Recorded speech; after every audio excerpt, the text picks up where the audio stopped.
Topic of education. आज हम बहुत इंपॉर्टेंट एक पोर्शन कवर करने वाले हैं of the chapter is matter around is pure. Last video में हमने यहाँ पे एंड किया था कि होमोजीनियस में सॉल्यूशन का एग्जांपल दिया था और हेटेरोजीनियस में हमने सस्पेंशन और कोलॉइड का एग्जांपल दिया था। लेकिन अब वो डिटेल में होते क्या है वो हम इस वीडियो में समझने वाले हैं। एग्जाम्स में एक क्वेश्चन जरूर इनमें से आता है, तो इसीलिए ये वीडियो बनेगी इस चैप्टर की सबसे इंपॉर्टेंट वीडियो। अब बात करते हैं कि सॉल्यूशन होता क्या है। सॉल्यूशन एक होमोजीनियस मिक्सचर है। हमें होमोजीनियस का मतलब पता है कि यूनिफॉर्म कॉम्पोजिशन होती है। लास्ट वीडियो में मैंने बहुत डिटेल में विद एन एक्सपेरिमेंट आपको ये करके भी दिखाया था विद एन इलस्ट्रेशन। तो सॉल्यूशन एक होमोजीनियस मिक्सचर है और इसके पार्टिकल का जो साइज होता है, डायमीटर जो होता है, वो इतना ज्यादा छोटा है, 1 नैनोमीटर से भी छोटा है। तो 1 नैनोमीटर मीटर में कितना होता है? 1 नैनोमीटर होता है 10 to the power -9 मीटर। तो आप ये मान के चलिए 1 nanometre that is 10 to the power -9 metre से भी छोटा डायमीटर इसका होता है। तो ये पार्टिकल्स कितने ज्यादा छोटे होंगे। तो इसको नेकेड आई से तो देखना पॉसिबल नहीं है। नेकेड आई से मतलब ऐसे ही देखना, विदाउट एनी माइक्रोस्कोप और विदाउट एनी डिवाइस देखना तो पॉसिबल नहीं है। So the particles are smaller than 1 nanometer in diameter, cannot be seen by naked eyes. And इतना छोटा होने की वजह से इसके जो पार्टिकल्स हैं वो लाइट को स्कैटर नहीं करते हैं। जैसे कि आप अपने स्क्रीन पे एक डायग्राम देख रहे हैं, तो they do not scatter a beam of light passing through the solution and इसका जो लाइट का पाथ होगा वो भी ट्रेस नहीं हो पाएगा सॉल्यूशन में। अब सॉल्यूशन में दो कंपोनेंट्स होते हैं। अगर मैं ट्रू सॉल्यूशन की बात कर रही हूँ, एक होता है हमारे पास सॉल्यूट, एक होता है सॉल्वेंट। अगर मैंने बोला आपको कि मैंने पानी में नमक को मिक्स किया, तो पानी होता है सॉल्वेंट और जिसको मिक्स किया है, जिसको डिसॉल्व किया है, वो होता है सॉल्यूट। तो यहाँ पे नमक हो गया सॉल्यूट। तो जनरली सॉल्वेंट क्या होता है? जिसके अंदर आप किसी सब्सटेंस को डिसॉल्व करें, और सॉल्यूट होता है जो सॉल्वेंट के अंदर डिसॉल्व किया जाए। एंड सॉल्वेंट जनरली ज्यादा मात्रा में होता है और सॉल्यूट कम मात्रा में। तो अब बेसिकली इन अ सॉल्यूशन आप सॉल्यूट को सेपरेट नहीं कर सकते सिर्फ फिल्टरेशन के थ्रू, सिर्फ छानने के छानने की प्रोसेस से, सिर्फ फिल्टरेशन की प्रोसेस से आप सॉल्यूट को सॉल्यूशन से सेपरेट आउट नहीं कर सकते। अगर मैं बोलूं आपने पानी में नमक मिला दिया, तो आप छान के नमक को अलग नहीं कर पाएंगे, वो तो अच्छे से घुल गया, यूनिफॉर्मली मिक्स हो गया। तो इवेपोरेशन एक वे आता है जिससे आप नमक जिससे नमक रह जाएगा और पानी इवेपोरेट हो जाएगा बेसिकली। तो ये एक तरीका आ सकता है, लेकिन सिर्फ फिल्टरेशन से आप नमक को पानी से नहीं निकाल सकते। तो यही बोल रहे हैं सॉल्यूट जो कि नमक है यहाँ पे इस एग्जाम्पल में, उसको आप सॉल्यूशन से सिर्फ फिल्टरेशन की मदद से सेपरेट आउट नहीं कर सकते। एक पॉइंट मैंने यहाँ पे जो आपको बताना बहुत जरूरी है वो है कि ये एक स्टेबल होता है। अब स्टेबल क्या होता है? What is stable? अगर कोई भी मिक्सचर अनडिस्टर्ब्ड कुछ देर के लिए छोड़ दिया जाए, अगर उसके पार्टिकल्स, उसका जो सॉल्यूट है वो नीचे सेटल हो जाए, नीचे बैठ जाए, उसको अनस्टेबल सॉल्यूशन कहते हैं।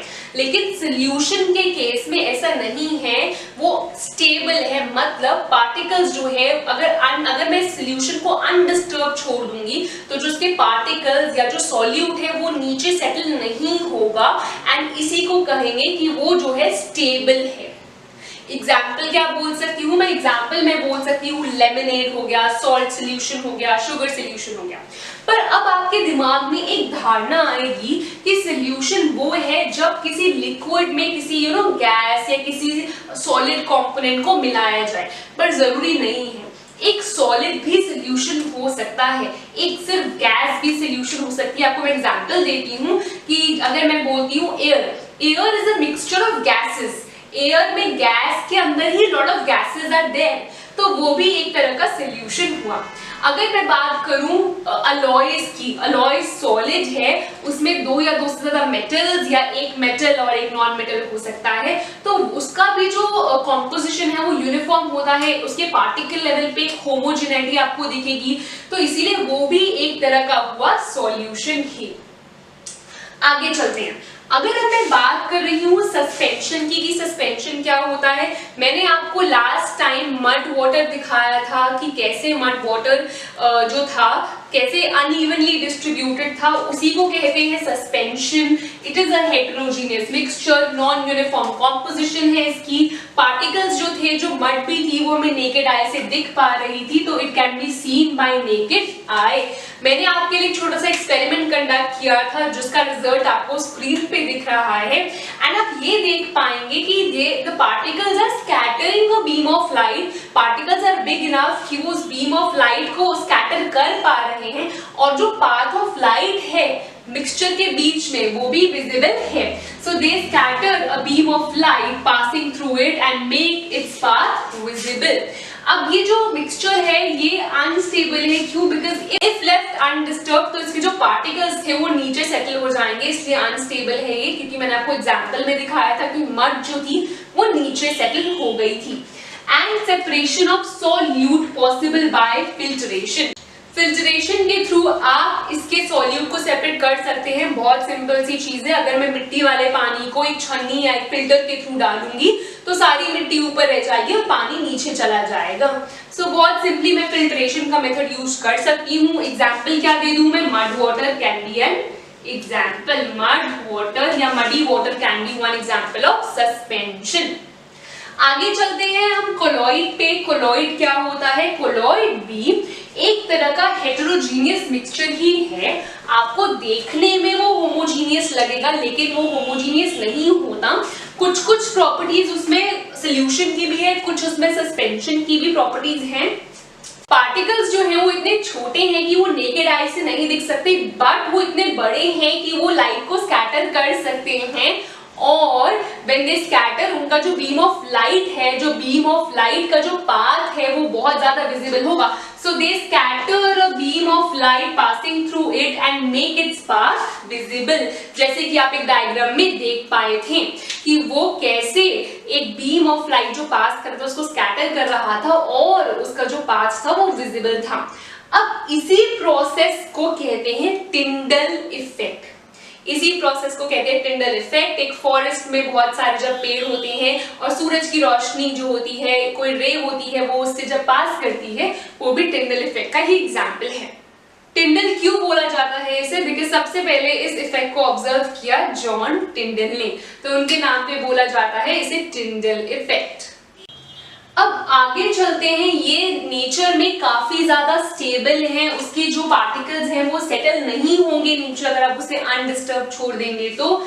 एंड ये इसके जो पार्टिकल्स हैं वो कोलॉइड से, मिक्सचर से, नॉर्मल फिल्ट्रेशन से सेपरेट नहीं हो सकते हैं, कांट बी सेपरेटेड।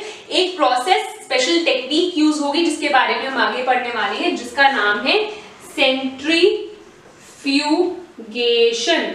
सेंट्रीफ्यूगेशन, जिसको यूज करके आप इसके पार्टिकल्स को मिक्सचर से अलग कर सकते हैं। सो बेसिकली कोलॉइड जो है वो इसलिए होमोजेनियस लगता है बिकॉज इसके पार्टिकल्स जो हैं, पहली बात तो वो यूनिफॉर्मली डिस्ट्रीब्यूटेड है।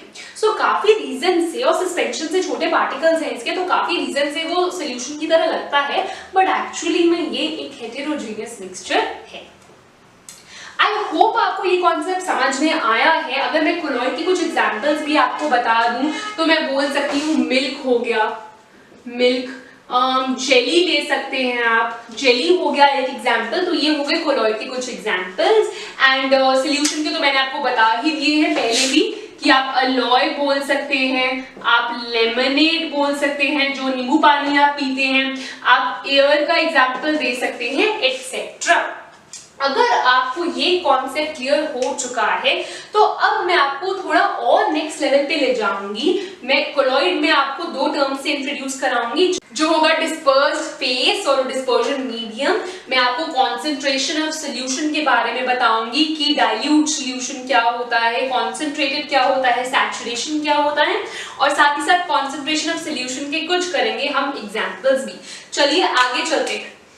अब हम चल रहे हैं सोल्यूशन और कोलॉइड के कंपोनेंट्स पे। अगर एक ट्रू सोल्यूशन है तो उसके दो कंपोनेंट्स होंगे, जो कि होगा सॉल्वेंट एंड सॉल्यूट। सॉल्वेंट वो होता है, जैसे मैंने आपको पहले भी बताया, जैसे पानी में नमक डाला तो मैंने पानी जो कि लार्जर क्वांटिटी में था और जिसमें मैंने कोई और सब्सटेंस डिसॉल्व किया है वो होता है सॉल्वेंट। तो सॉल्वेंट होता है which dissolves the other component in it, और जो सॉल्वेंट के अंदर डिसॉल्व हो रहा है, the substance which is dissolved in solvent is called a solute। and याद रखेंगे usually solutions में solvent जो है वो larger quantity में होता है और solute usually smaller या lesser in quantity में होता है। अब आगे चलते हैं, इसी से मैं आपको एक रिलेटिव टर्म समझाने वाली हूँ। मैंने साथ साथ कोलॉइड के कंपोनेंट्स भी इसीलिए लिखे हैं ताकि आप रिलेट कर पाएं।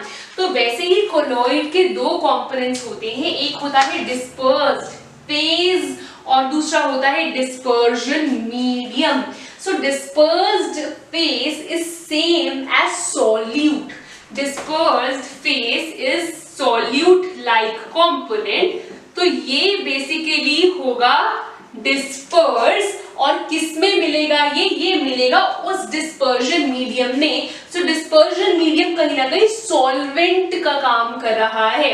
सो dispersed phase is like solute and dispersion medium is like solvent. तो ये डिस्पर्स्ड फेज के जो पार्टिकल्स होंगे वो डिस्पर्स होंगे किसमें, डिस्पर्जन मीडियम में। तो ये सॉल्यूट की तरह है और ये है हमारा सॉल्वेंट की तरह। अगर आपको ये अच्छे से क्लियर हो गया हो तो कुछ एग्जांपल्स में भी आपको समझा देती हूँ। मैंने कोलॉइड के दो एग्जांपल्स लिखे थे, मिल्क और जेली। तो अगर मैं बात करूँ मिल्क में जो बेसिकली डिस्पर्स हो रहे हैं पार्टिकल्स वो भी लिक्विड है और जिस मीडियम में डिस्पर्स हो रहे हैं वो भी लिक्विड है। तो ये एक एग्जांपल लिक्विड इन लिक्विड का हो सकता है मिल्क। अगर मैं बोल रही हूँ लिक्विड इन सॉलिड का एग्जांपल कि लिक्विड के पार्टिकल्स सॉलिड में डिस्पर्स हो रहे हैं, तो वो मैं एग्जांपल ले सकती हूँ जेली। अगर आपको ये समझ में आ गया, बुक में बहुत सारे एग्जांपल्स हैं, लर्न कीजिएगा, 1 मार्क में आ सकते हैं। सो मैंने क्या बोला अभी तक, सॉल्यूट सॉल्वेंट क्लियर किया। सॉल्यूट की तरह ही कोलॉइड में होता है डिस्पर्स्ड फेज, सॉल्वेंट की तरह होता है डिस्पर्जन मीडियम। बस नाम फैंसी कर दिए गए, नाम चेंज कर दिए गए हैं। आगे चलते हैं हम। जिस टॉपिक के बारे में मैं बात करने वाली हूँ अब वो होगा डिफरेंट टाइप के सॉल्यूशंस। सबसे पहले मैं बात करने वाली हूँ कॉन्सेंट्रेटेड सोल्यूशन के बारे में। ये एक ऐसा सॉल्यूशन होता है जिसमें सॉल्यूट की मात्रा इन कंपैरिजन टू सॉल्वेंट थोड़ी ज्यादा होती है। तो सॉल्यूट की मात्रा, सॉल्यूट की जो कंपैरेटिवली जो क्वांटिटी है वो ज्यादा है इस सॉल्यूशन में। और अगर मैं डाइल्यूट सॉल्यूशन की बात करूं तो उसमें सॉल्यूट की मात्रा, सॉल्यूट की जो क्वांटिटी है वो कंपैरेटिवली कम है। तो ये हो गया मेरा, ये बहुत कंपैरेटिव, बहुत रिलेटिव टर्म्स हैं। तो बेसिकली कॉन्सेंट्रेटेड में हो गया मेरा सॉल्यूट ज्यादा in comparison to solvent, and dilute solution में मेरा जो सॉल्यूट है उसकी क्वांटिटी, उसकी मात्रा जो है वो कंपैरेटिवली कम है कॉन्सेंट्रेटेड से। अगर आपको ये कॉन्सेप्ट समझ में आ गया तो हम आगे चलते हैं बहुत ही इंपॉर्टेंट टॉपिक पे, सैचुरेशन। सैचुरेशन क्या होता है? कभी कभी टीचर्स भी क्लास में बोल देती है कि अब मेरा सैचुरेशन आ गया, अब मैं तुम लोगों को और नहीं झेल सकती हूँ। कभी कभी मदर्स बोल देती हैं अब मेरा सैचुरेशन पॉइंट है, ये अगर इससे ज्यादा किया तो मैं पिटाई लगा दूंगी। तो सैचुरेशन मतलब जो मेरी मैक्सिमम लिमिट है। तो सैचुरेशन मतलब क्या होता है? अगर मैं एक सोल्यूशन के टर्म्स में बात कर रही हूँ तो एक पर्टिकुलर टेम्परेचर पे एक सॉल्यूशन जितना सॉल्यूट अपने अंदर ले सकता था, एक सॉल्वेंट जितना सॉल्यूट अपने अंदर ले सकता था, डिसॉल्व कर सकता था, वो उसने कर लिया है, तो उसको कहेंगे सैचुरेटेड सॉल्यूशन। इसका मतलब अगर आप और सॉल्यूट उसमें डालेंगे तो वो अच्छे से घुल नहीं पाएगा, बिकॉज उससे ज्यादा वो और डिसॉल्व नहीं कर पाएगा, वो हो गया सैचुरेटेड सॉल्यूशन। तो मैंने क्या लिखा, at a particular temperature a solution that has dissolved as much solute as it is capable of dissolving, और उससे ज्यादा वो और सॉल्यूट अपने में डिसॉल्व नहीं कर पाएगा, वो नहीं घुल पाएगा, उसको कहते हैं सैचुरेटेड सॉल्यूशन। तो उस सैचुरेशन पॉइंट पे, इस सैचुरेटेड सॉल्यूशन में जो सैचुरेशन जो पॉइंट है उस पे जितना सॉल्यूट ऑलरेडी घुल चुका है, उसमें जितना सॉल्यूट ऑलरेडी घुल चुका है उसको कहते हैं सॉल्युबिलिटी। तो सॉल्युबिलिटी क्या होती है, the amount of solute present in a saturated solution at this temperature, कि उस पर्टिकुलर टेम्परेचर पे ऑलरेडी जितना सॉल्यूट घुल चुका है वही उसकी सॉल्युबिलिटी है। अब बार बार नोटिस कर रहे हैं, मैंने यहाँ भी टेम्परेचर मेंशन किया, मैंने फिर टेम्परेचर मेंशन कर दिया, क्यों, अभी बताऊंगी टेम्परेचर का क्या रोल होता है। आगे चलते हैं। आगे मैंने बोला सैचुरेटेड है जिसमें मैं और सॉल्यूट नहीं डालूंगी और नहीं डाल सकती और नहीं डिसॉल्व होगा, लेकिन अनसैचुरेटेड हो गया उसका ऑपोजिट। अनसैचुरेटेड वो सॉल्यूशन है जहां पे अमाउंट ऑफ सॉल्यूट जो है it is less than what the solution is capable of dissolving. मतलब अभी मैं फॉर एग्जांपल पानी में नमक डाल रही हूं, तो वो बोल रहे हैं अभी अगर आप और भी नमक डाल दोगे तो वो घुल जाएगा। तो अभी सॉल्यूट इतना नहीं हुआ कि वो एक पॉइंट पे पहुंच गया कि जब वो बंद कर दे घुलना, तो अभी भी स्कोप है, उसको अनसैचुरेटेड सॉल्यूशन कहते हैं। सो इसमें the amount of solute contain is less than the saturation level. अभी उसका सैचुरेशन लेवल नहीं आया, आप और सॉल्यूट डालोगे तो वो अभी भी अच्छे से घुल जाएगा। अब मैं बार बार टेम्परेचर की बात इसलिए कर रही हूं बिकॉज अगर आप किसी भी सैचुरेटेड सॉल्यूशन को अनसैचुरेटेड करना चाहते हैं कि उसमें और सॉल्यूट घुल पाए, तो दो तरीके, या तो आप सॉल्वेंट और मिला दीजिए, जैसे मैंने पानी है, पानी में और नमक नहीं घुल पा रहा है और नहीं हो पा रहा, सैचुरेशन पॉइंट आ गया उस टेम्परेचर पे, तो आप और पानी डाल दीजिए। आप और पानी डाल देंगे तो और स्कोप बढ़ जाएगा सॉल्यूट डालने का। तो बेसिकली पहला वे हो गया बाय एडिंग मोर सॉल्वेंट। तो पहला वे क्या हो गया, बाय, आप बोल सकते हैं एडिंग मोर सॉल्वेंट। तो ये तो हो गया पहला वे सैचुरेटेड को अनसैचुरेटेड बनाने का। अब दूसरा तरीका क्या है, दूसरा होता है by changing the temperature, in fact by increasing the temperature. तो दूसरा हो गया बाय इंक्रीजिंग द टेम्परेचर। मैं सैचुरेटेड सॉल्यूशन को अनसैचुरेटेड सॉल्यूशन में मैंने बोला दो तरीके हैं, दूसरा मैं आपको बता रही हूं इंक्रीजिंग द टेम्परेचर। ध्यान से सुनिएगा, पानी में डालना है नमक, सैचुरेशन आ चुका है, एक तरीका था मैंने और पानी डाल दिया, दूसरा है मैं उसको अगर हीट कर दूं। अगर मैंने उसको हीट किया तो पानी के जो पार्टिकल्स है उनको मिल गई बहुत ज्यादा काइनेटिक एनर्जी, और बहुत ज्यादा काइनेटिक एनर्जी से वो अब आ जाएंगे और ज्यादा मोशन में, और वो सॉल्यूट दैट इज नमक के पार्टिकल्स को भी तोड़ना शुरू कर देंगे, बिकॉज तेज टकरा के वो नमक के पार्टिकल्स को भी तोड़ना शुरू कर देंगे, और नमक के पार्टिकल्स की जो फोर्स ऑफ अट्रैक्शन है वो हो जाएगी बीच की कम। एज अ रिजल्ट वो आसानी से पानी में घुलना शुरू और हो जाएंगे। तो सॉल्युबिलिटी बढ़ गई और सैचुरेटेड सॉल्यूशन बन गया unsaturated solution. The scope of adding more solute has increased. तो ये दो तरीके हैं जो कि आपकी बुक में नहीं बात की गई बहुत डिटेल में, तो अगर आप एक्स्ट्रा नॉलेज समझ के इसे जरूर समझ लीजिएगा। अब आगे चलते हैं, मैं बात करूंगी कॉन्सेंट्रेशन ऑफ अ सॉल्यूशन में क्या क्या मेथड्स हैं सॉल्यूट और सॉल्वेंट की कंपैरेटिव कॉम्पोजिशन और कॉन्सेंट्रेशन को मेजर करने के लिए, और एक करेंगे हम न्यूमेरिकल। अब हम बात कर रहे हैं कॉन्सेंट्रेशन ऑफ सॉल्यूशन की। ये है सॉल्यूट की क्वांटिटी जो कि मास या वॉल्यूम किसी में भी हो सकती है, जो प्रेजेंट है सॉल्यूशन की क्वांटिटी में, जो भी मास या वॉल्यूम किसी में भी हो सकता है। तो क्या है कॉन्सेंट्रेशन? कॉन्सेंट्रेशन है the amount that can be in either mass or volume of solute present in a given amount जो कि मास या वॉल्यूम किसी में भी मेजर हो सकता है, ऑफ अ सॉल्यूशन। तो सॉल्यूशन में कितना सॉल्यूट है वो कॉन्सेंट्रेशन मेजर करता है। बहुत सारे तरीके होते हैं, हम अभी सिर्फ 3 मेथड्स पे फोकस करेंगे जो बुक में है। सबसे पहला है mass by mass percentage of solution. तो कैसे करेंगे, मैंने ये देखना है कि सॉल्यूट कितना है सॉल्यूशन में, तो ऊपर न्यूमरेटर में हमेशा सॉल्यूट और डिनोमिनेटर में सॉल्यूशन आएगा, और उसके हिसाब से मास बाय मास है तो ऊपर मास नीचे मास, मास बाय वॉल्यूम है तो ऊपर मास और नीचे वॉल्यूम। ऐसे करके आप फॉर्मूले जल्दी से बनाते जाएंगे। परसेंटेज है तो इनटू 100 कर देंगे, इससे सिंपल तो कुछ हो ही नहीं सकता था। अब चलते हैं फॉर्मूले बनाने के लिए। तो mass by mass percentage of solution, simple mass of solute, mass by mass है तो मास ऑफ सॉल्यूशन इनटू 100। बहुत सिंपल था।